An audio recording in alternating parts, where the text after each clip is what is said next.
प्रत्येकासनी दरवर्षी काही ना काही भेटवस्तू देत असते आणि आपण लगा काय सुद्धा देत नाही. मला वाटतंय म्हणूनच गुरुजी आपल्याला मारतात बघ. आपल्याला नाही तुला, आणि ती तू अभ्यास करतास म्हणून तुला मारतात. बरं चल, तुला काय भेटवस्तू घ्यायची ते दाखव. अरे पण पैसे? अरे चल रे. काय करणार काय माहिती.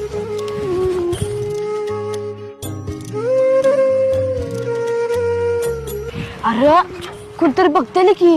अरे तुझं तोंड बंद ठेव, कोणतरी येऊन हाणतेली.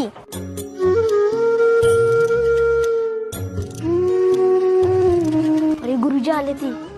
अरे तिला इकडे काय? अरे तू चल रे. ए बाहेर कुठे पेरा आला रे? जावा वर्गात. गुरुजी गुरुपौर्णिमेच्या हार्दिक शुभेच्छा. अरे दी की. ए नीट अभ्यास करा. अरे ते गणित शिक्षक तुला आवडत नाही ना, आणि मारतात बी. मग कशाला त्यासनी फुल दिलेस? अरे म्हणूनच त्यासनी फुल दिलंय. फुल आठवून तरी मारणार नाही ते.